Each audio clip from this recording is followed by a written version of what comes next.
टिंग डोमेन। इस कहानी की शुरुआत एक वैज्ञानिक की आवाज से होती है जो बताती है कि इस पूरी दुनिया में फ्लू वायरस फैल चुका है जो कि बहुत ही खतरनाक है, जो इंसानों को चंद ही मिनटों में मार देता है। और अब वैज्ञानिक किसी भी तरह से इंसानों को बचाना चाहते हैं ताकि ह्यूमैनिटी इस अर्थ पर जिंदा रहे। इसीलिए वैज्ञानिक बहुत सारे बंकर्स बनाते हैं जो कि एक दूसरे से बहुत दूर दूर है। बंकर जमीन से 30 फीट नीचे बनेगा जहां पर अगले 70 सालों के लिए सप्लाई होगी।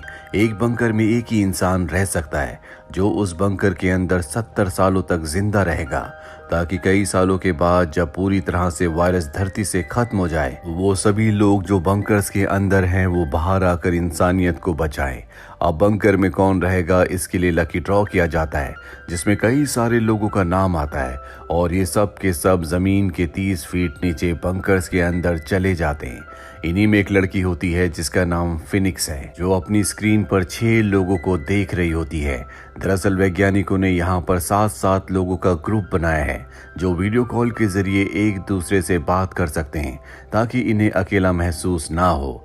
फिनिक्स के आगे जो 6 लोग होते हैं उनमें से एक का नाम डेनवर, एक का बॉस्टन, एक का अटलांटा, एक का शिकागो, एक का ह्यूस्टन और एक का ऑरलैंडो होता है। इनके नाम शहरों के नाम पर रखे गए हैं जिसका मतलब ये है कि जिस इंसान को जिस शहर का नाम दिया गया है उसका बंकर उसी शहर में है। इन्हें बंकर्स के अंदर कई साल बीत चुके हैं। इन्हीं में एक आदमी होता है जिसका नाम ऑरलैंडो है जो हमेशा लोगों को डिमोटिवेट करता रहता है।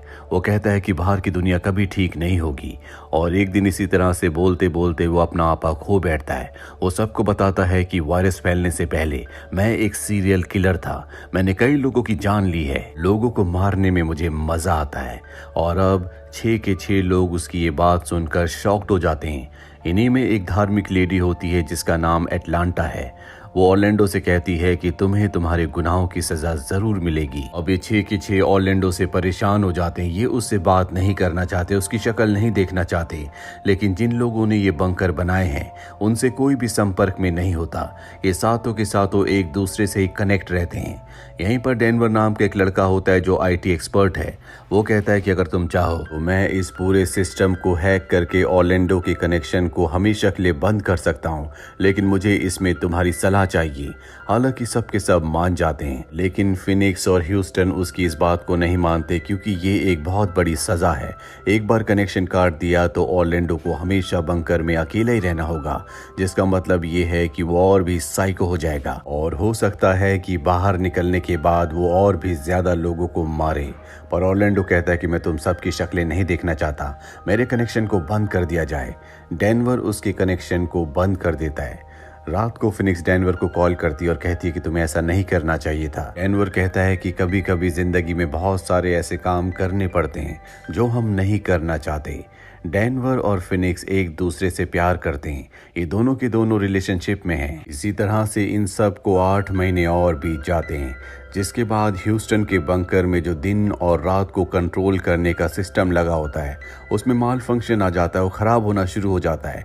कभी भी दिन हो जाता है और कभी भी रात। दरअसल यहाँ पर स्क्रीन होती है जिस स्क्रीन पर रात होने के बाद रात की पिक्चर्स आ जाती हैं और सुबह होने के बाद सुबह की। और ह्यूस्टन के सिस्टम में खराबी आने के बाद उसे सोने में जागने में बहुत तकलीफ हो रही होती है, जिसका असर उसके दिमाग पर पड़ना शुरू हो जाता है। यहाँ पर हर किसी को बिजी रखने के लिए बॉस्टन ने हर किसी को कुछ न कुछ काम दिया होता है, पर अब वक्त बीतने के साथ सबके बंकर्स के अंदर जो भी सिस्टम होता है उसमें एरर आना शुरू हो जाता है। इन सब को लगने लगता है कि अब जो बंकर का लाइफ सिस्टम है वो खराब हो रहा है, जिसका मतलब ये है कि सब के सब मारे जाएंगे क्योंकि कंप्यूटर पर हमेशा इन्हें डेटा मिलता है कि बाहर की दुनिया में क्या चल रहा है, कितने लोग मारे गए और वायरस का असर कितना है। वो सिस्टम भी सबका बंद हो जाता है। हालांकि ये सब एक दूसरे से बहुत दूर हैं, लेकिन सबका सिस्टम एक साथ ही फेल होता है। फिनिक्स रात को डेनवर को कॉल करती और कहती है कि आज से 8 महीने पहले जब तुमने सिस्टम को हैक किया था और ऑरलैंडो के सिस्टम को बंद कर दिया था, शायद उसी हैकिंग की वजह से सब कुछ हो रहा है। तुम्हें एक बार फिर से सिस्टम को हैक करके ऑरलैंडो के कनेक्शन को ऑन करना होगा। लेकिन डेनवर साफ साफ मना कर देता है। वो कहता है कि ऐसा करना बहुत मुश्किल है। यहाँ पर फिनिक्स अपनी कहानी बताती है और कहती है कि कई साल पहले जब मुझे नशे की बहुत आदत थी तो उसी नशे में मैंने अपनी मॉम को मार दिया था, जिस वजह से मुझे जेल हो गई थी। और तभी दुनिया में वायरस फैल गया। मेरी किस्मत अच्छी थी कि लकी ड्रॉ में मेरा नाम निकला और मैं इस बंकर में आ गई, पर अब मैं आज़ाद रहना चाहती हूँ, मैं यहाँ से निकलना चाहती हूँ। डेनवर उसकी बातें सुनकर इमोशनल हो जाता है और कहता है कि तुम चिंता मत करो, हम यहाँ से ज़रूर निकलेंगे और एक बार हम यहाँ से निकल गए तो मैं तुम तक किसी भी कीमत पर पहुँच जाऊँगा, भले तुम्हारा बंकर मेरे बंकर से बहुत दूर क्यों ना हो। और अब डेनवर एक बार फिर से सिस्टम को हैक करने की कोशिश करता है। कई दिन बीत जाते हैं और फाइनली वो ऑरलैंडो के सिस्टम को कनेक्ट कर देता है। ये देखते हैं कि ऑरलैंडो अपने बंकर में है ही नहीं। ये बात बाकी सबको भी बताते हैं, जो सुनकर बॉस्टन को गुस्सा आता है। बॉस्टन कहता है कि तुम्हारे ऐसा करने से हम सबका लाइफ सपोर्ट खत्म हो सकता था और रुक सकता था, तुम्हें ऐसा नहीं करना चाहिए था। और अब फिनिक्स कहती है कि हमें किसी भी कीमत पर ये पता लगाना होगा कि ऑरलैंडो कहाँ गया। डेनवर एक बार फिर से सिस्टम में जितनी भी उसके कमरे की, उसके बंकर की रिकॉर्डिंग होती है उसे डाउनलोड करता है। ये उस रिकॉर्डिंग को देखते हैं जिसमें इन्हें पता चलता है कि यहाँ बंकर का दरवाज़ा खुला था और कोई आया और ऑरलैंडो को अपने साथ ले गया। लेकिन ये क्लिप बहुत साफ नहीं होती, इसीलिए इन्हें साफ साफ कुछ भी नहीं दिखता। फिनिक्स कहती है कि हम सबको यहाँ से निकल जाना चाहिए, पर बॉस्टन इस फेवर में नहीं होता। वो कहता है कि हम बंकर में सुरक्षित है, अगर हम बाहर की दुनिया में गए तो सब के सब मारे जाएंगे। वहीं ह्यूस्टन का सिस्टम जो कि खराब हो चुका है, जहां पर दिन और रात कभी भी उसके सिस्टम में हो जाती है, इस वजह से वो पिछले एक हफ्ते से सोया नहीं होता। उसकी दिमागी हालत हर रोज ज्यादा से ज्यादा खराब हो रही होती है। वो भी अब इस बंकर से निकलना चाहता है, पर कैसे उसे कुछ नहीं पता। रात को ह्यूस्टन की दिमागी हालत बहुत ज्यादा खराब हो जाती है। वो अपने सर को दीवार से पटकने लगता है और तभी उसकी स्क्रीन पर ग्लिच आ जाता है, जिसके बाद ऐसा लगता है कि कोई अंदर आया और उसे अपने साथ ले गया। और स्क्रीन साफ ना होने की वजह से इन्हें कुछ भी साफ साफ नहीं दिखता। फिनिक्स सबसे कहती है कि हमें अपने बंकर्स में कुछ तो ऐसा ढूंढना होगा जिससे हम यहाँ से निकल सके, क्योंकि मुझे पूरा यकीन है कि ऊपर कुछ न कुछ है। यहाँ पर जो अटलांटा होती है वो अपने उस पाइप को तोड़ देती है जहाँ से खाना आता है, और वो देखती है कि पाइप की दूसरी तरफ जगह खाली होती है। अब इन सब का शक पूरी तरह से यकीन में बदल जाता है कि यहाँ पर कुछ न कुछ गड़बड़ है, क्योंकि अगर इनके बंकर जमीन के अंदर हैं तो पाइप की दूसरी तरफ मिट्टी होनी चाहिए, कोई खाली जगह नहीं। ये अटलांटा से सवाल पूछ ही रहे होते हैं कि तभी उसके सिस्टम में भी ग्लिच आ जाता है, जिससे इन्हें स्क्रीन पर कुछ भी नहीं दिखता और उसके बंकर में कोई आता है और उसे ले जाता है। जब अटलांटा की स्क्रीन पूरी तरह से स्टेबल होती है तो ये सब देखते हैं कि वो अपने बंकर में नहीं है, जिससे और भी ज्यादा घबरा जाते हैं। यहाँ पर शिकागो, जो कि बहुत ज्यादा डर चुका है, उसकी भी मृत्यु हो जाती है। और अब यहाँ पर 3 लोग बचे हैं, जिसमें फिनिक्स, डेनवर और बॉस्टन है। डेनवर अब किसी भी तरह से हर चीज का पता लगाना चाहता है, इसीलिए उस सिस्टम को हैक करता है, जिससे उसे पता चलता है कि 5 लाख बंकर्स नहीं बनाए गए थे जैसा कि इन्हें बताया गया था, बल्कि 1000 बंकर्स थे, जिसमें से अब अधिकतर खाली है क्योंकि बहुत सारे लोगों की मृत्यु हो चुकी है। ये सच्चाई जानकर ये तीनों के तीनों डर जाते हैं और तय करते हैं कि अब ये किसी भी कीमत पर बंकर से निकलेंगे, पर कैसे इन्हें कुछ नहीं पता। फिनिक्स अपने बंकर में कुछ वायर्स को डिस्कनेक्ट कर देती है, जिससे उसकी बंकर का दरवाजा खुल जाता है। वो बॉस्टन को और डेनवर को भी बताती है, जिससे वो भी अपनी वायर्स को डिस्कनेक्ट करते हैं और उनके बंकर का भी दरवाजा खुल जाता है। फिनिक्स जब अपने बंकर से बाहर आती है तो वो देखती है कि ये जमीन के अंदर नहीं था, बल्कि उसके सामने एक कॉरिडोर है, और तभी दूसरे दरवाजे से बॉस्टन और डेनवर भी निकलते हैं। दरअसल इन्हें झूठ कहा गया था कि इनके बंकर एक दूसरे से बहुत दूर हैं, जबकि ये सब के सब आस पास ही थे। इसके बाद ये उस कॉरिडोर से बाहर निकलते हैं जहाँ सूरज की रोशनी है। कई सालों से बंकर के अंदर थे, इसीलिए कुछ देर तक इन्हें कुछ भी नहीं दिखता, पर जब ये बाहर देखते हैं तो इन्हें पता चलता है कि ये शहर के बीचों बीच एक बिल्डिंग में थे। शहर में वायरस का नामो निशान नहीं होता, जिसका मतलब ये है कि इन सब से झूठ बोला गया था। अब ये सब के सब यहाँ से निकलकर भागना चाहते हैं, लेकिन ये देखते हैं कि बिल्डिंग में गार्ड्स भी हैं।